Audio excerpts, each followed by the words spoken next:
So, once again, a very good morning to all of you. Today, we will start the actual lesson, that is mechanical properties of solids.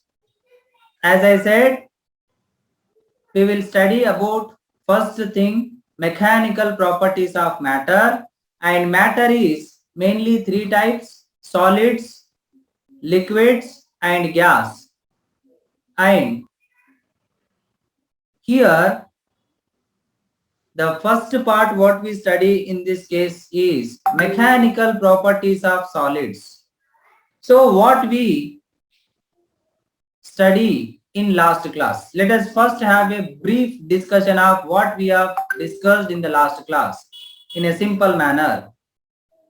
So here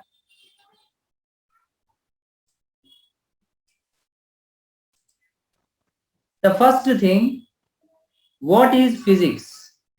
What is physics? That is what we have studied in the last class.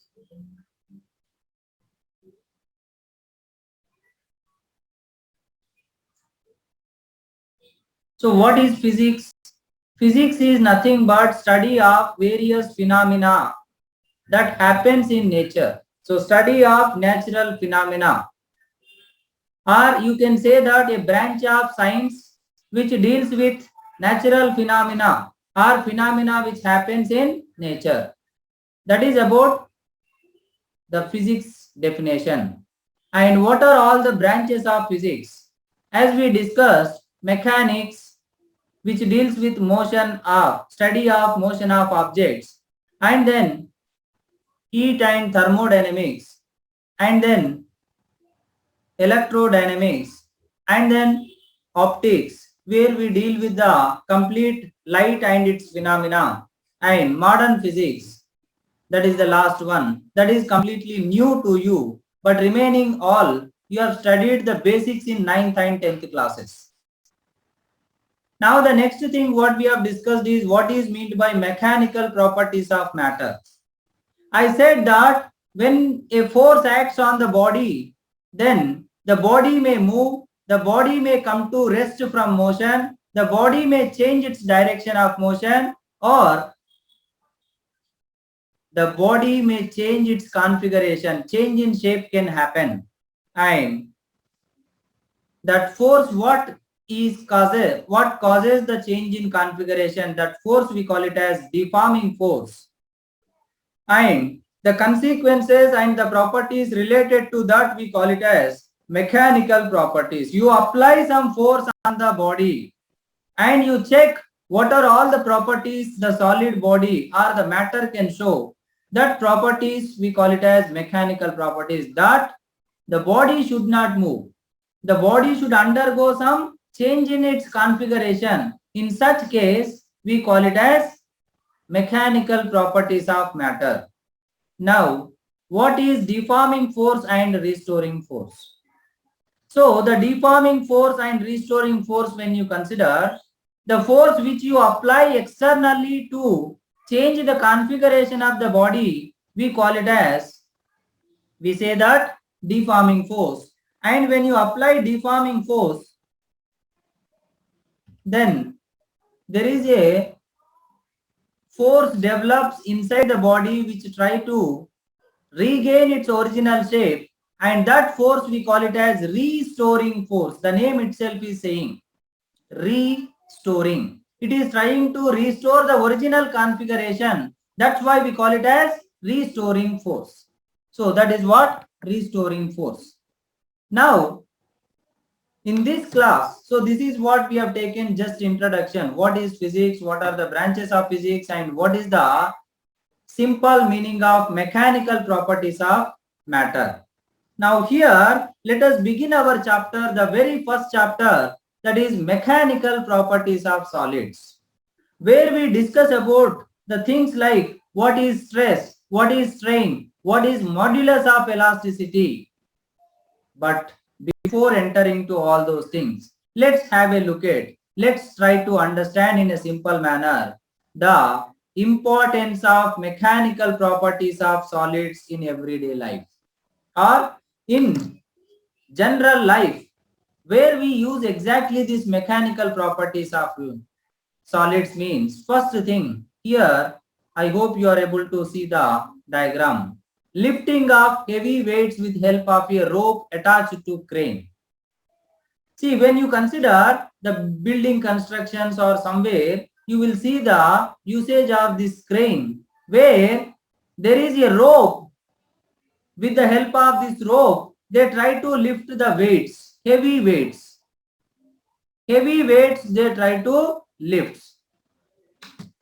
So here, it's all depends on the stress. Stress means we will study just afterwards. So stress that can bear by the wire. The stress that can bear by the wire.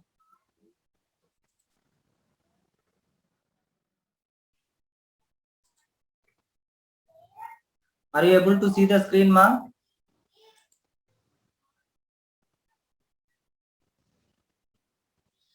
Okay. Sorry for the disturbance, ma'am. Suddenly it got signed out. So anyhow, now see, we all knew that with the help of the crane, we try to lift the heavy weights.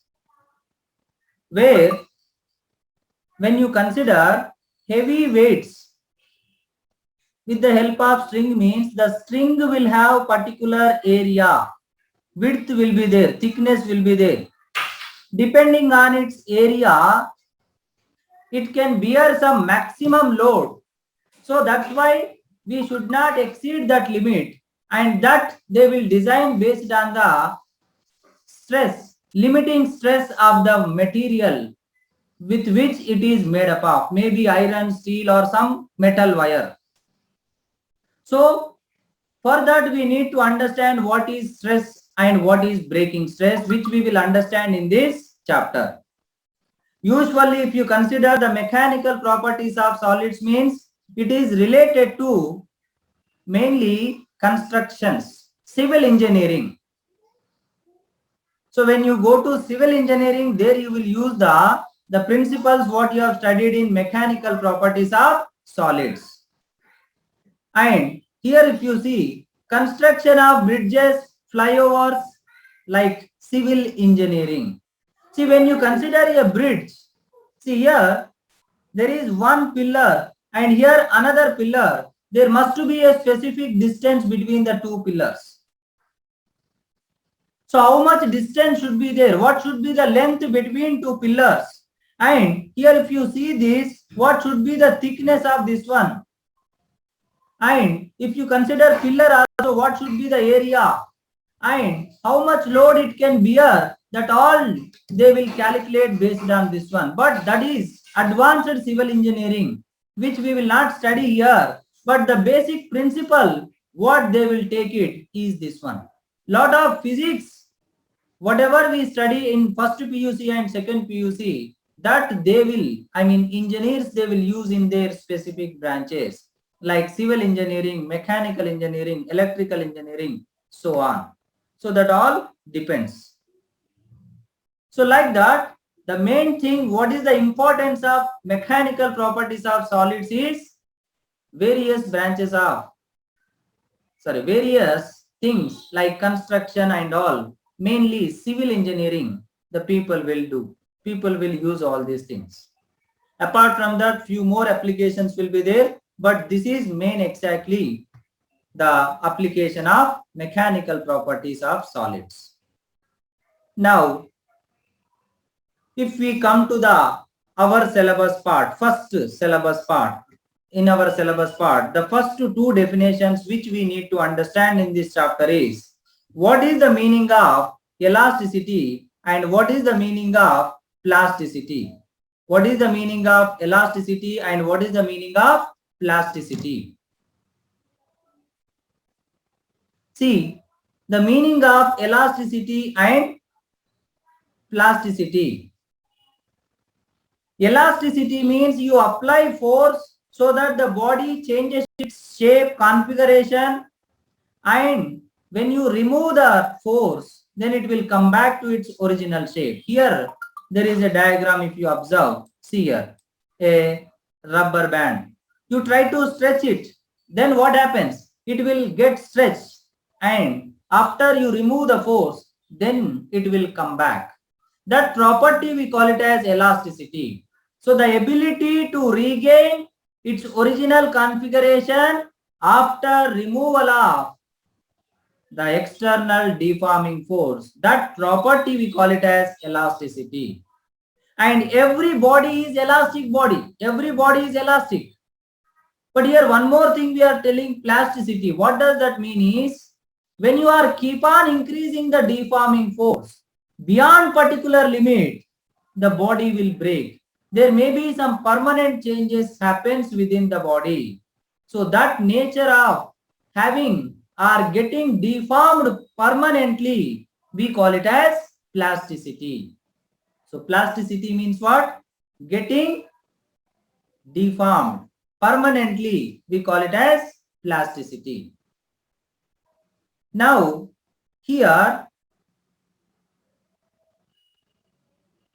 when you consider or when you try to understand what is the reason behind elasticity, see, here there is a simple diagram. See here. Consider a cubical body. See, when you try to compress or try to stretch, it behaves like, see, each and everywhere there is a like spring. It behaves like spring. So when you consider a spring and just try to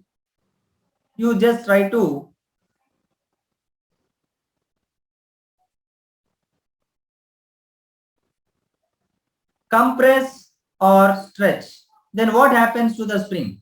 It will, if you compress, the length decreases, and if you try to stretch it, the length increases, but after removal, it will come back to its original position. So in a solid body also, see here they have written, see here, in a solid, each atom is surrounded by neighboring atoms. And when a solid is deformed, the atoms are displaced from their equilibrium position. Equilibrium position means, solid means it is tightly bounded. But when you try to apply some deforming force, then what happens is, there is a slight change in the position happens.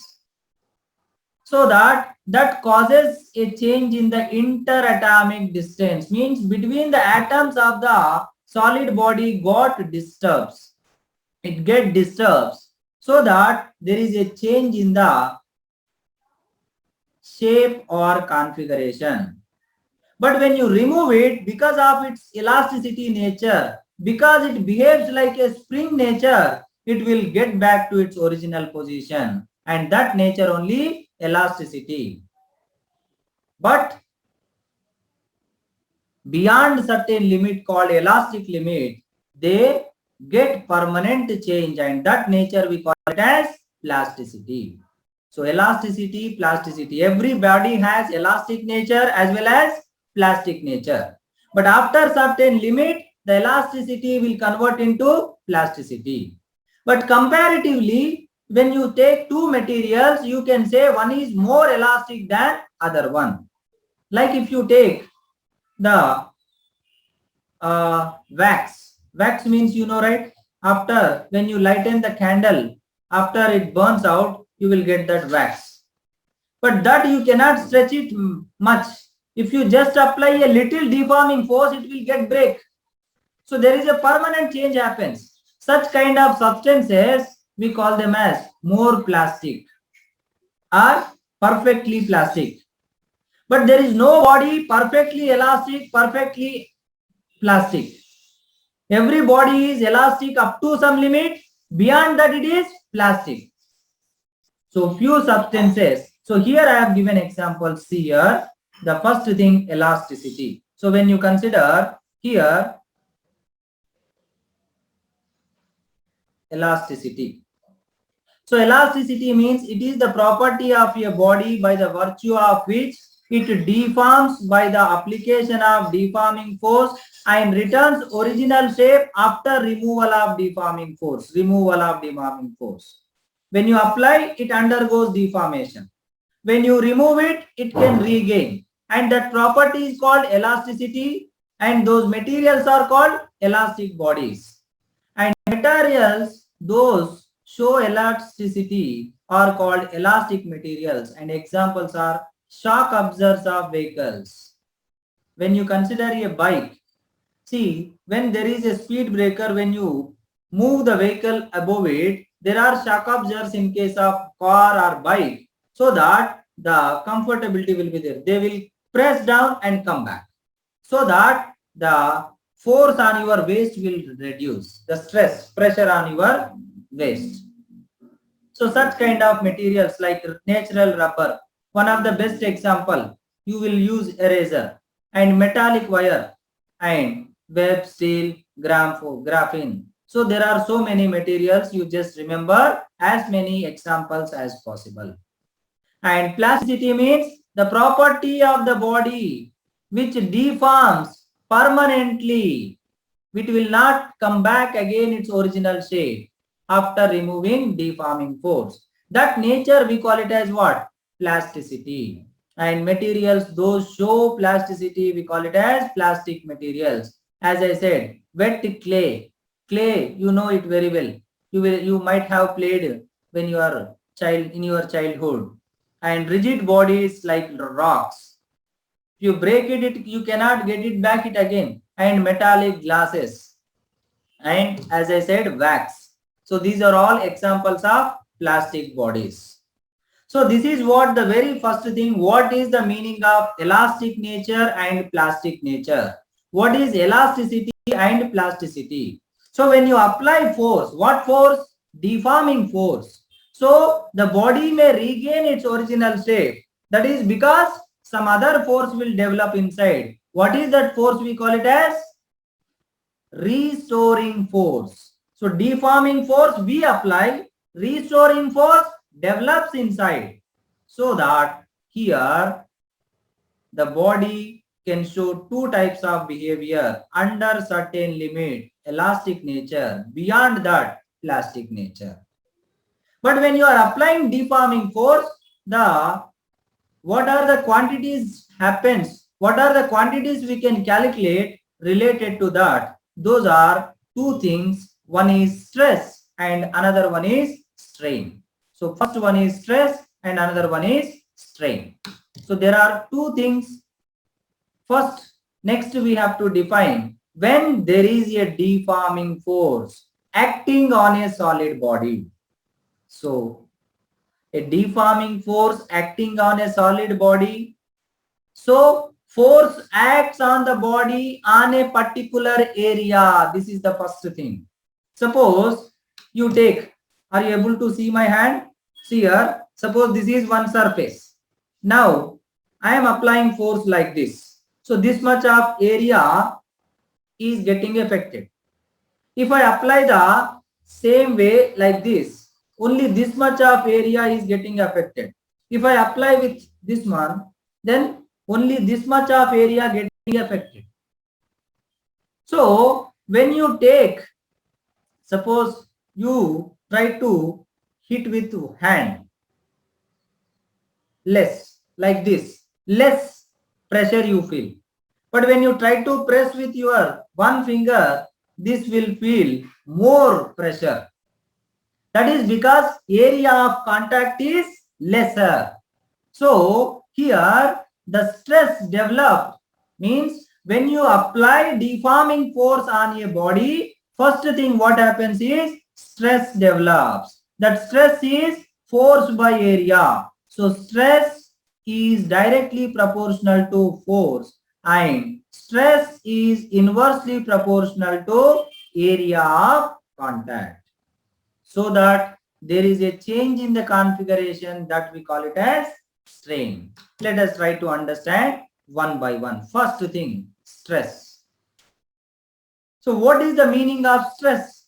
As I said, restoring force per unit area. See here. Here I have written the definition. Restoring force per unit area is defined as stress. Restoring force by area.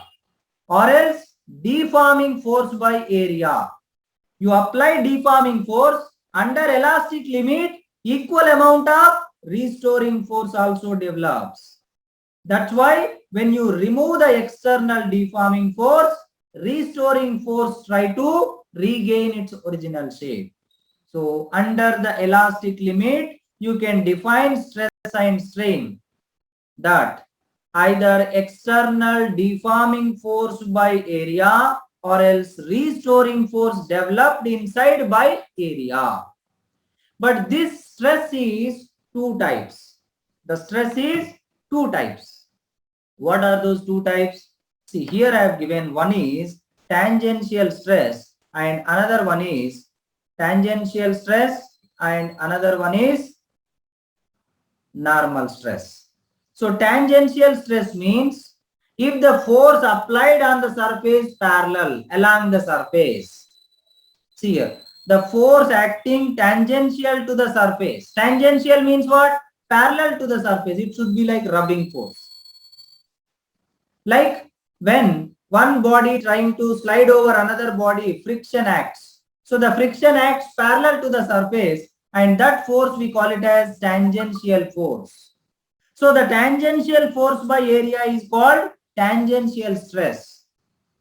But suppose this is the surface and I am applying force like this, perpendicular to the surface. That is force acting perpendicular to the surface of the body by area is called normal stress. So one is tangential stress, another one is normal stress. So there are two things.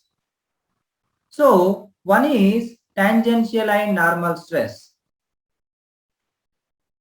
Now you take any stress, whether it is tangential stress or normal stress. What is the unit is important.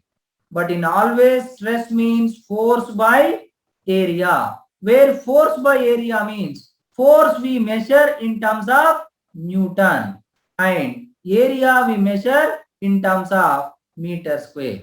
So Newton per meter square is the unit for force by area, nothing but what? Stress. But this Newton per meter square only we call it as Pascal.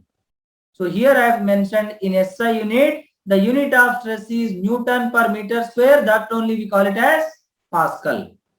Or in CGS system, the Newton replaces by dyne and meter square replaces by centimeter square. So dyne per centimeter square. And in units and dimensions, you will represent the dimensional formula. Hope you will study soon. The dimensional representation of stress is this one. For kg, we represent with m. For meter, we represent with L. For second or time, we represent with T. So that the dimensional representation will become this one. Very soon you will study. Nagarjun sir will teach you. Don't worry. So here the final conclusion is stress is force by area and there are two types of stress. One is tangential stress and another one is normal stress. And when you consider the very first thing, like in case of entrance, whether it is CET or NEET or JEE, the first question they can ask based on this chapter is this only: stress, force by area. So force and area. But here one more thing you try to remember, when they have given area in terms of meter square or centimeter square, so please try to calculate properly. That is 1 centimeter square equal to 10 power minus 4 meter square. If they give in millimeter square, 1 millimeter square is 10 power minus 6 meter square.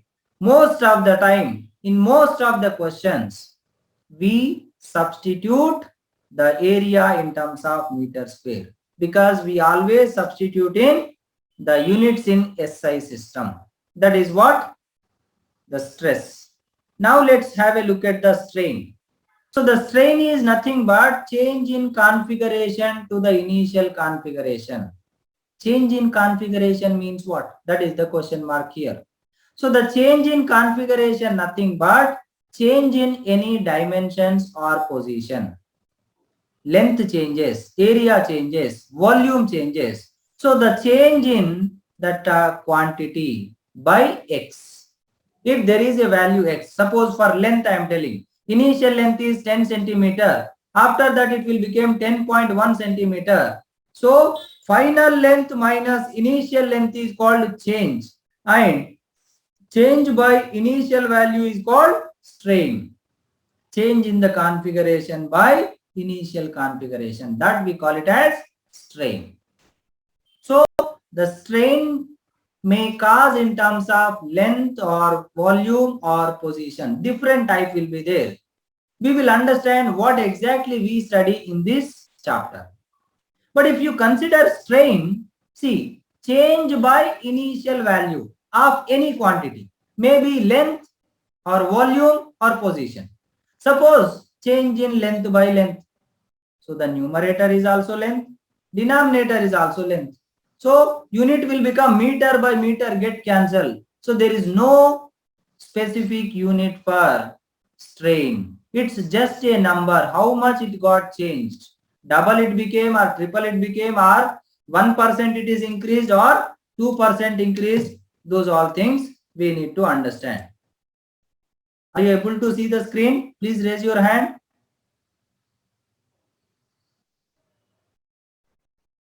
Okay.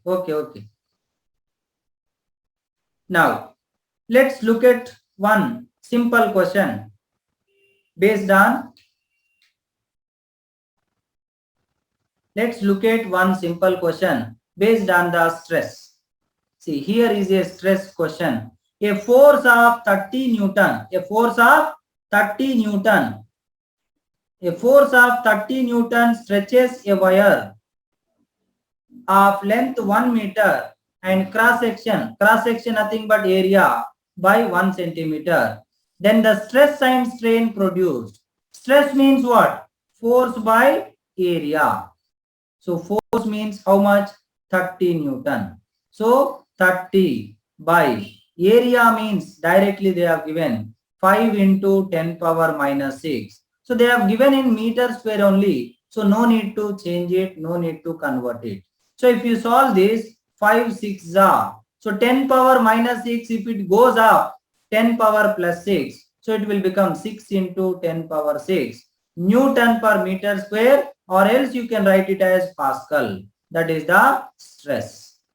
Similarly, strain, change in length by original length, because change by original configuration.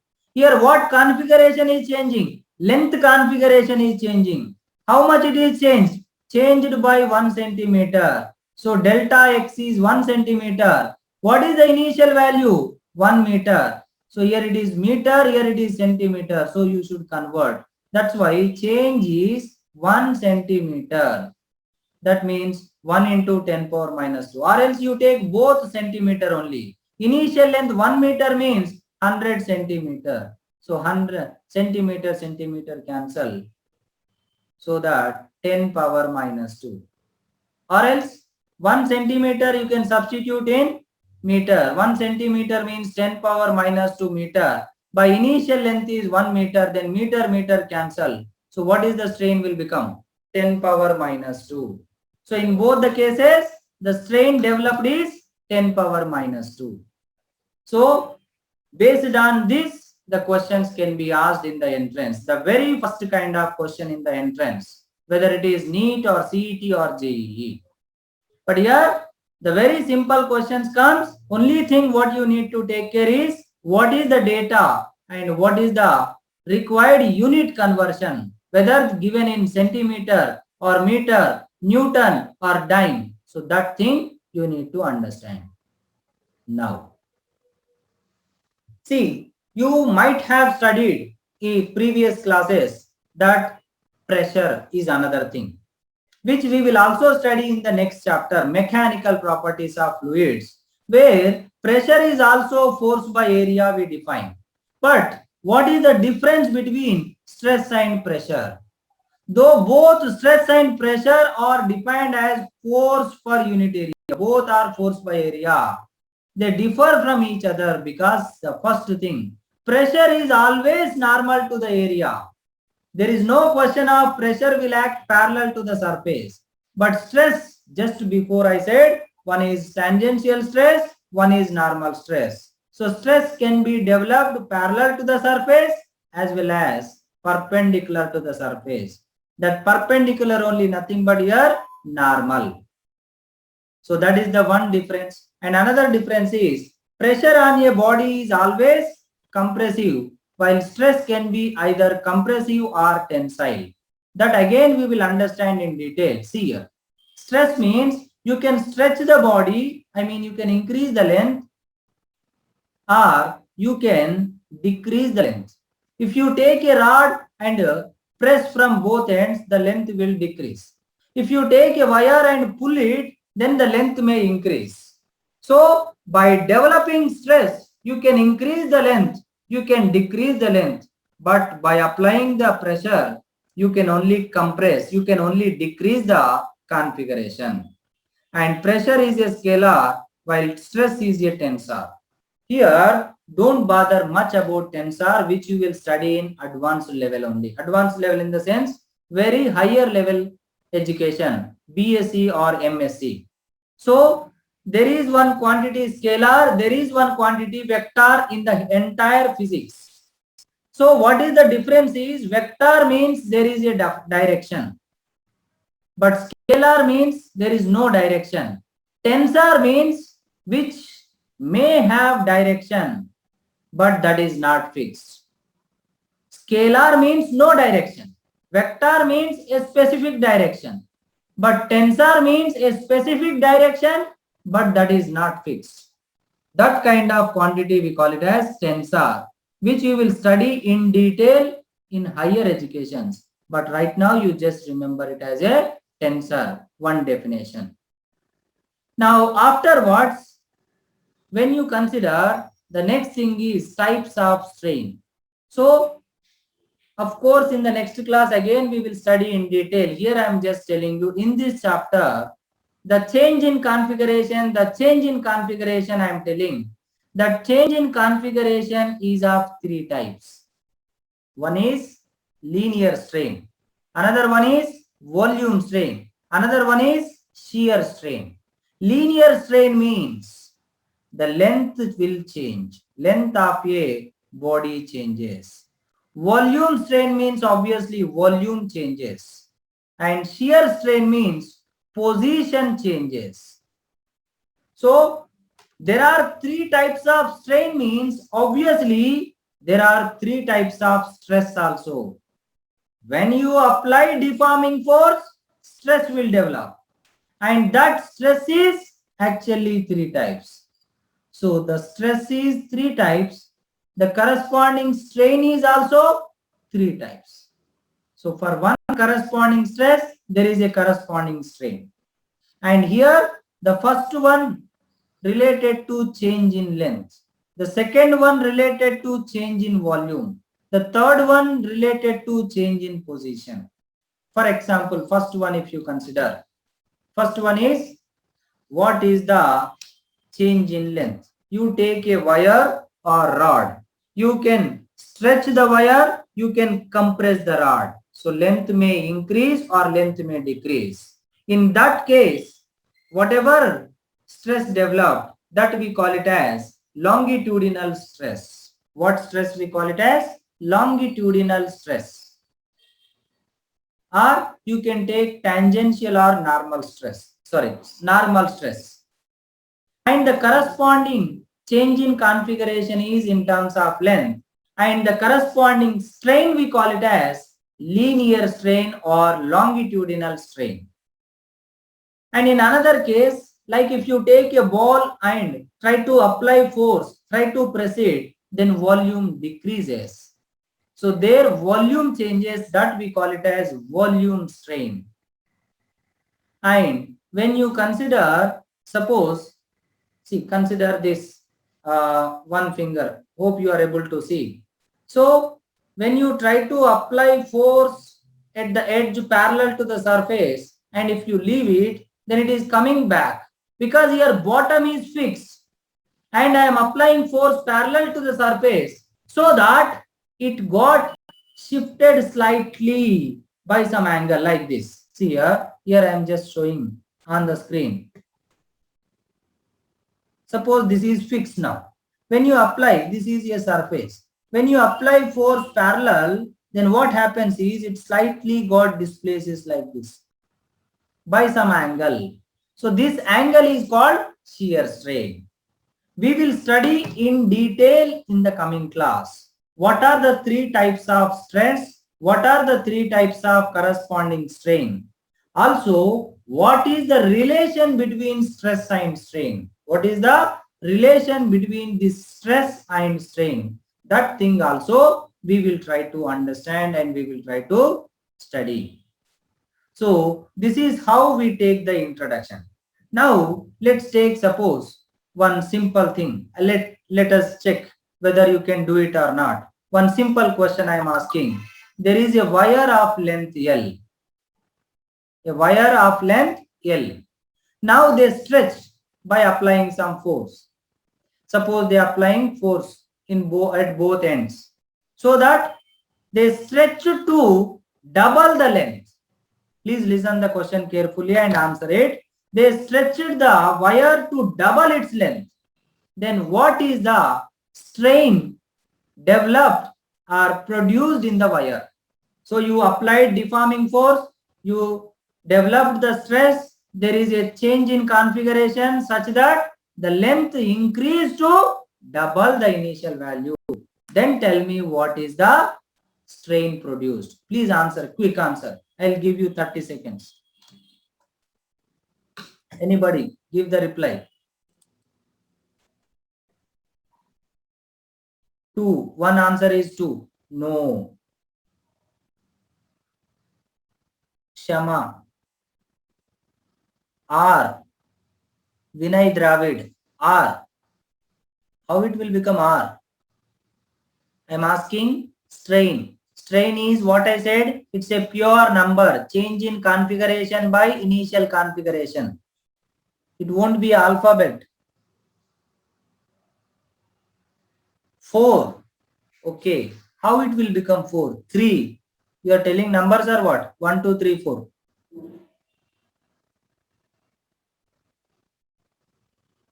1. Rahul D. Rao. Very good. I don't know how he did it, but Rahul D. Rao. Nikita. Okay. Stop. Now everyone will paste the same thing. Okay. But the thing is here, a wire is having length L. Now I stretched it to double its length, means the final length will become 2L. Now what is the change in length? Final length minus initial length. Whenever in physics, it comes like change. Change means what? Final minus initial. So what is the change in the length here now? Delta L equal to L. Now the strain means what? Change by initial. That is L by L. LL cancel. So what is answer? 1. So such kind of simple questions you can expect in entrance examination. Also, one more thing here you need to understand that. See, strain means change by initial value. Like delta x by x is strain. This also call it as relative change or fractional change. What is the name? Fractional change. Relative change or fractional change. So, if you multiply this with 100, what you will get? Percentage change. See, whenever in physics the question comes percentage change, so please try to remember that final value minus initial value by initial value times 100 or delta x by x into 100. X can be any quantity, length, volume or anything. So this is called percentage change. So why I am explaining this? Because after finding strain, relative or fractional change, they may ask you percentage change sometimes in the questions. Then you just have to multiply with 100. So that is what stress and strain things. And let's have a look at what we study in next class. The types of stress in detail, the 3 types of stress, whatever is there, in which case with a clear diagram how it happens, what changes, and what are the corresponding types of strain, and what is the relation between them, that is nothing but Hooke's law. Hooke is a scientist name. He proposed a law which connects stress and strain. That's why we call it as Hooke's law. So these are the things we are going to study in the coming class. So why I am telling this, because so that you can have or you can study if you are interested these things, and you can come to the class in advance so that you understand the class in a better manner and you can solve the numericals in a better manner. So please try to understand. See, the physics understanding is easy, solving is difficult. So today morning also I sent a message.